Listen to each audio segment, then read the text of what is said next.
Hello, everypony. It's Lotus Moon. Alright, so continuing with our fire team. They are getting ready for their assault as evidenced by the last chapter. They have a plan set. They're getting everything in motion. Unknowns to them, things may not be as easy as they think. But here's hoping that the Primus's thoughts of going after the Tree of Harmony don't come to fruition within the next couple of chapters. Or really even this one. Honestly, I don't know what's going to happen, but I really hope the Tree of Harmony isn't harmed. But I guess it's time that we get to see what happens next. Fireteam Odium. Written by Atranos the Last. Chapter 26. Readying the Assault. 1 week later. Rain quickly dodged to the right, narrowly avoiding a round from her opponent. They had been fighting for nearly 20 minutes, and neither of them had gained any ground. As her enemy reloaded, she returned fire with an arrow consisting of void light. It soared over the small area they were fighting in and drove into the ground beside her target. The effect was instant, as a tendril of purple energy shot out and latched to the being, disorienting them. With them unable to fight, she raced forward, landing a punch on the armored being's face, its helmet flying back. Nice shot, Curvis said, standing up and retrieving his helmet. Rain was panting a little, but stood tall. Thanks, Curvis. The Titan being inspecting the discarded piece of armor. Keep that up, and we'll make a true Night Stalker out of you yet. I look forward to it. Exodus and Lemon were watching from the sidelines. They had been talking a lot more over the last few days, and had become a little closer because of it. The Warlock still wanted to push for her and Curvis to move on together, but he felt it was necessary to at least get to know the mayor a little more before making any decisions. He's much better at teaching than I expected, Lemon commented, watching the duo converse. Well, he has had a lot of experience. He was forced to learn how to use Warlock and Hunter Light in order to help us learn quickly, Exodus explained. What? But if he's a Titan, how can he learn that stuff? The Exo shook his head. He can't use it, but he knows the mechanics behind it. Since he knows that, he can tutor a Guardian on the use of any form of light much faster than regular training will provide. Sounds useful.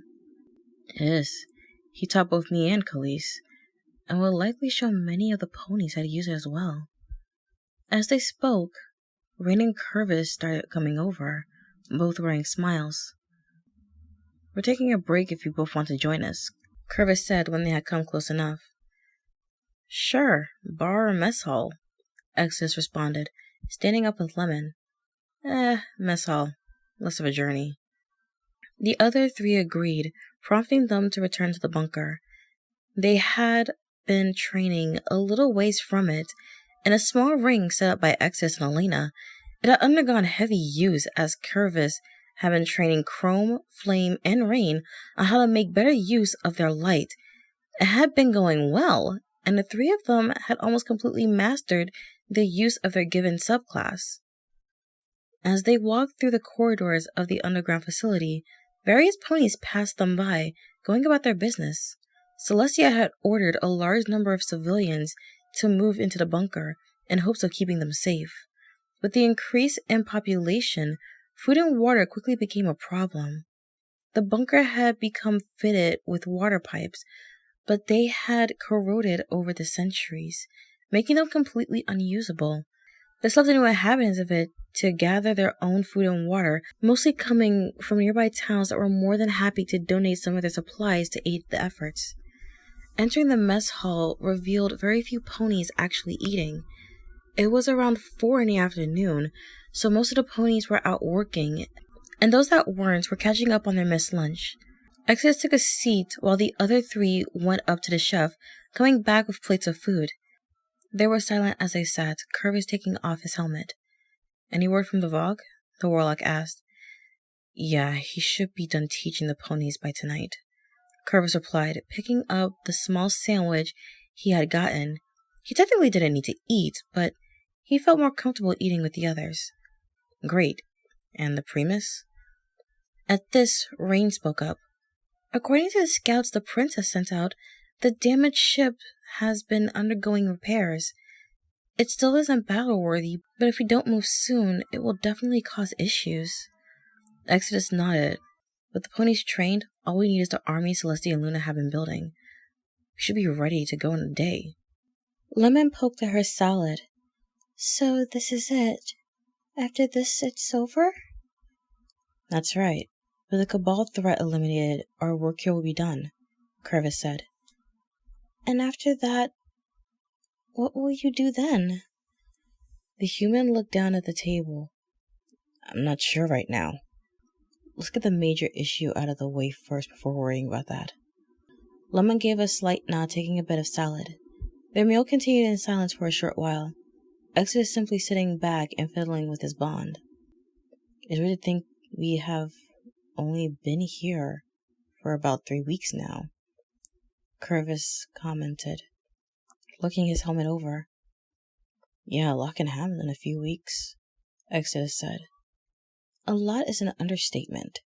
I mean, look at how much we have done so far. We've fought to defend 4 cities, saved countless lives, discovered a war mind. I could go as far as to say we have done more in this month than we have in a year.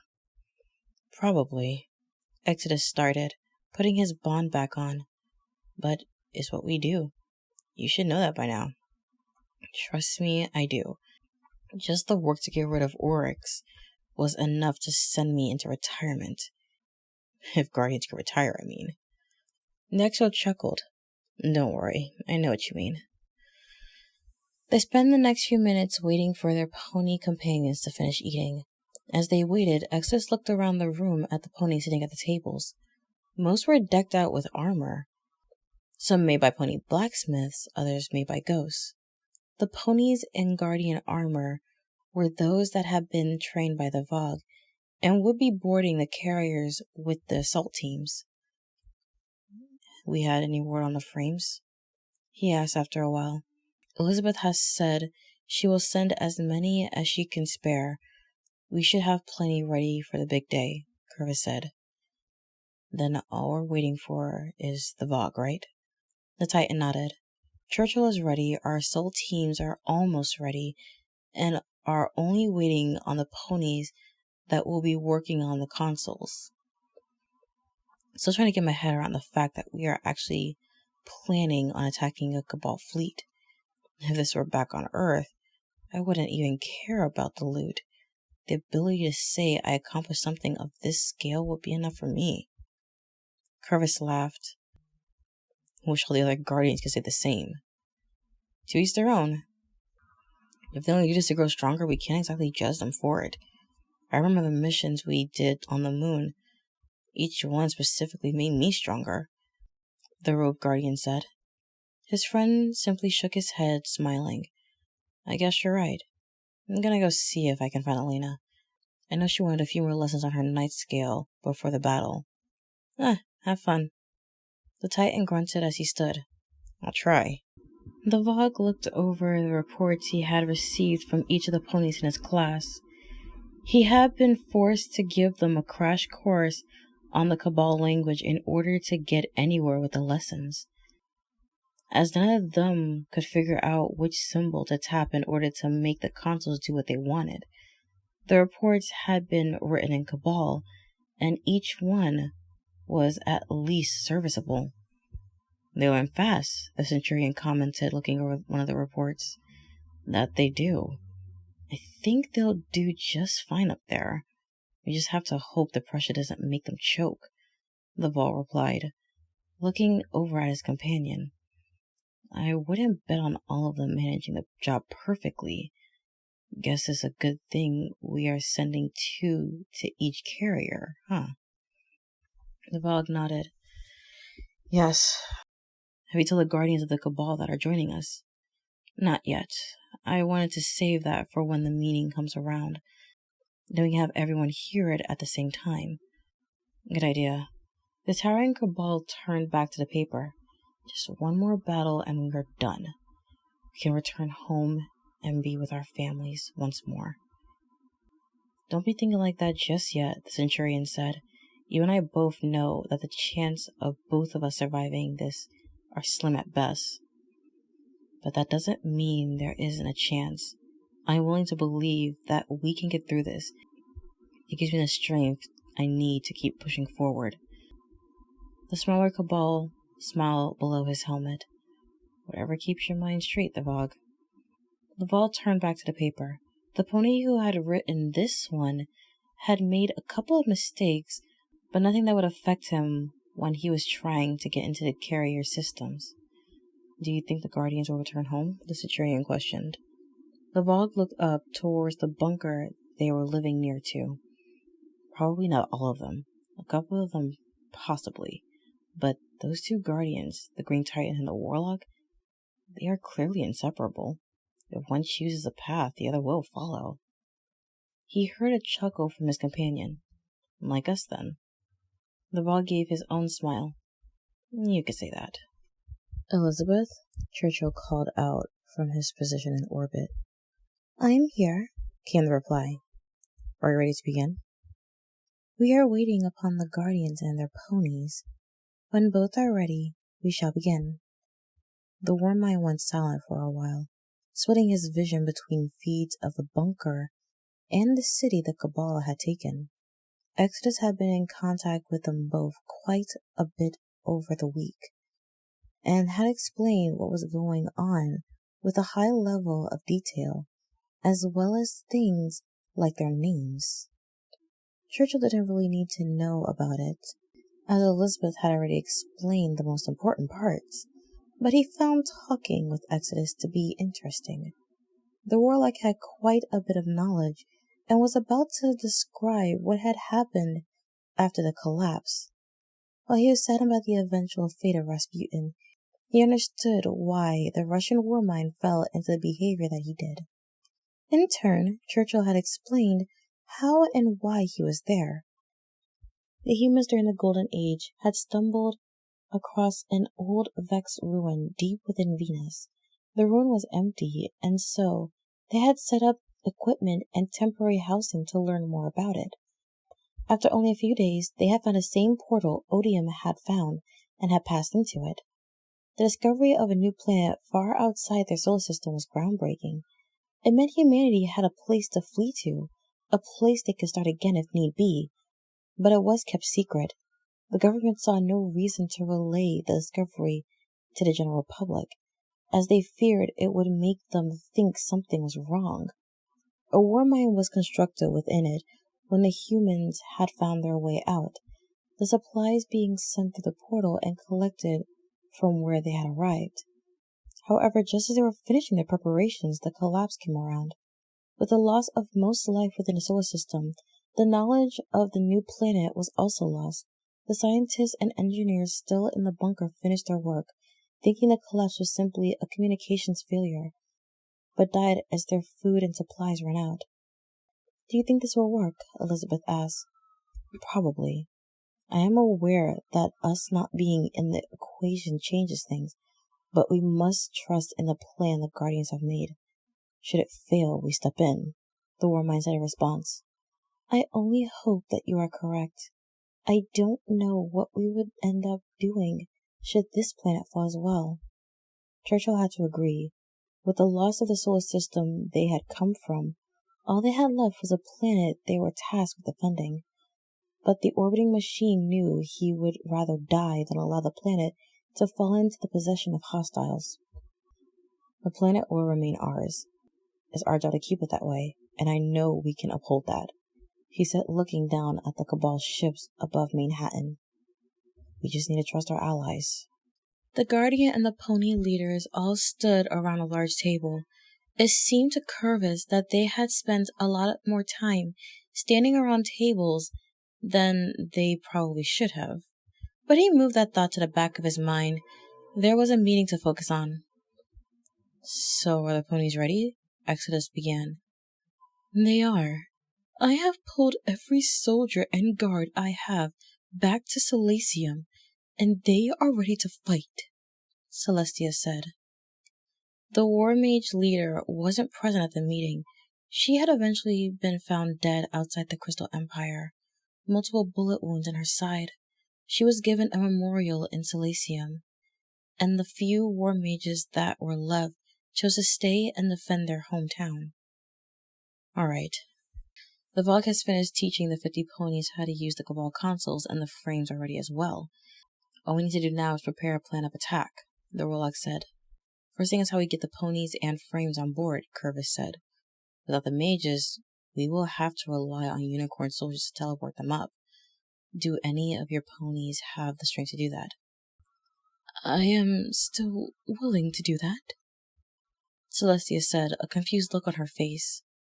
We know, but having a leader like you in the line of fire is simply too risky. Plus, we need you to be available to help us clear the city. For that reason, we will need 50 unicorns capable of teleporting large amounts of beings a long distance, the Titan explained. Celestia sighed. I understand. I will have the strongest unicorns I have report to you. Now that that's sorted, we can work on a plan for the initial attack, Exodus said. We should have the boarding force hang back, Procor said. That way we can have an attacking force clear the way into the city. Good idea, but I'm not sure how many soldiers we have. We have us 4, as well as a couple of ponies we have given light to. How many soldiers will you be sending, Celestia? The Warlock said. Nearly 2,000. The rest are either going with the boarding teams or are defending the bunker and Silesium, Celestia responded. It's going to have to do. We'll split up into 4 armies. 500 ponies, 1 guardian, 1 light infused pony. We can attack each side of the city with them. Luna tilted her head. But one side of it is touching nothing but water. Curvis smiled. That's where our Cabal friends come in.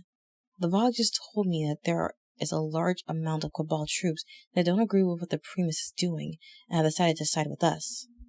They will steal as many dropships as they can from the carriers and fly us in on that side.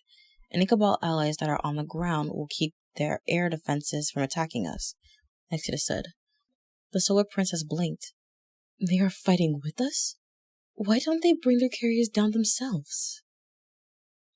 They can't without risking the plan falling apart, the Exo said. And even if they did, that doesn't remove the fact that they still hold the city below. We need to take both of them at the same time, or we may lose the fight.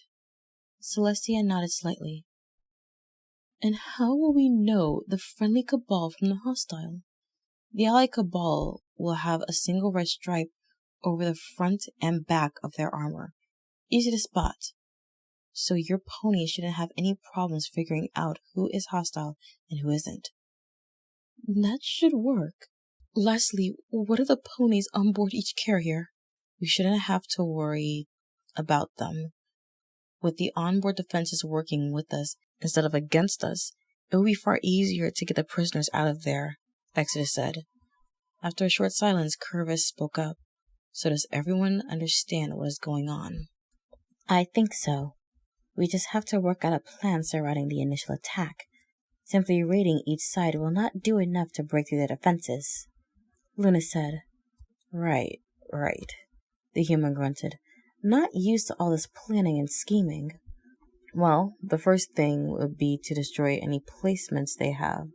Turrets, watchtowers, that kind of thing. With them out of the way, their ground forces won't have any protection and should be easy enough to deal with. These buildings will likely have quite a few Cabal surrounding them. Are you sure our forces are up for it? Celestia queried. If they aren't up for that, they won't last long in an actual fight, Exodus said bluntly. Providing they can keep the majority of the Cabal distracted, the Guardian and Light Infused Pony in each force can easily take each defense down. Alright, so when we are through the walls, then what? Luna asked.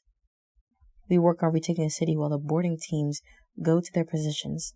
Some will be outside of the town, so they will need to be ready for that, Exodus said. We should work block by block, keeping each area fortified so they can't capture those blocks again, Curvis continued. Taking the city shouldn't be all that hard. It's dealing with the carriers and their reinforcements that will be more challenging. With how many there are, our only hope there is that our new allies can keep them busy long enough to get the boarding parties where they need to be, Exodus surmised. Do we know exactly how many have sided with us? Celestia asked. According to the Vogue, about 200,000, though that's more of a rough estimate, Curvis said. Nowhere near as large as their army, but they should be enough to at least slow them. In the end, all we need is this boarding party plan to work out. Their numbers don't really matter, the warlock said.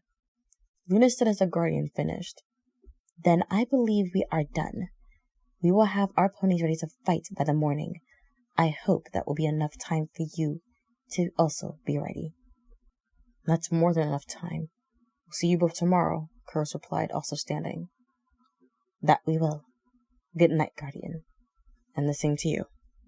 A lone legionary walked through one of the many hangars on board his carrier. He kept his eyes moving, looking around him as he carried a crate of items. His brothers had been working for days to prepare this, and he wasn't going to let them down. Carefully, he set the crate down amongst the others that looked similar to it. Gathering the materials for this wasn't easy, especially with so many eyes on them, but they had managed it just in time. With his job now done, he walked away from the cluster of crates. He had heard that the Cabal and the other carriers had done the same as them, each vessel now rigged and ready. The Cabal that had sided with the Guardians had been working on a failsafe in case the original plan didn't work. Each cluster of crates had enough explosives in them to level a city, easily enough to wipe the carriers off the face of the planet. This, of course, meant that anyone still on the carriers would die, but if it meant saving the planet and preventing the deaths of millions of ponies, they were willing to accept it. He eventually walked past a couple of Cabal, giving a short nod to them. They nodded back, splitting up and leaving the hangar from different doors. The plan had been set. All that was left to do was wait on the Guardians. The soldier took a seat on a large crate looking over the hangar. The various soldiers were preparing their ships and tanks for a new assault the Primus had planned. It wasn't going to happen unless the remaining attack carrier was battle-worthy, but that meant little to him. He knew that one of those ships or tanks would leave the city below them, no matter what. As he looked over them, a lone scion caught his eye. It was looking at the crates and pallets near the cluster he and his brothers had set up. His blood ran cold as the realization of how close they were to being caught slammed into him. Should the scion even peek into one of those crates, it would instantly recognize the armed explosives. After all, they were the ones that made them. Thankfully, however, it seemed only interested in the pile next to theirs, checking through each box before moving on, leaving their cluster alone. The legionary released a sigh. After all the work he had done to show the Cabal's power and strength, it was almost thrilling to be working in the shadows. Of course, that was all going to change by the morning, but he was happy to live it through to the end. The change of pace was welcomed by him and those that were now working against the Primus. An hour had passed before he noticed a soldier he recognized as one aiding him. They were working in a sort of rota to transport the crates of explosives into the hangar, each watching the crate until the next came to take their spot. He got down from the crate, moving towards the door leading from the large room. Everything was falling into place now. He only hoped that their allies could pull off the attack. He really didn't want to have to resort to using their idea, as were his brothers, but they knew that if they let their Primus continue, millions of innocent lives will be lost. He made his way back to the barracks, falling into a bed. It was still odd for him to sleep in his armor, but they had to make do with the new atmosphere. Sleep came quickly to his tired body, something he knew he would be thankful for in the morning. Here we go, he thought as his mind slowed, finally falling asleep. And that concludes Chapter 26 of Fireteam Odium, written by Atronus the Last. Well, it seems everything is falling into place, every pony. I just hope that the plan goes off without a hitch, and no lives may be lost. But then again, it is war, so loss may be inevitable. But I do hope you enjoyed this, and I hope you look forward to the next chapter whenever I release it. I am Lotus Moon, and I want to wish you all a good morning, afternoon, evening, or night wherever you are, every pony. Good night.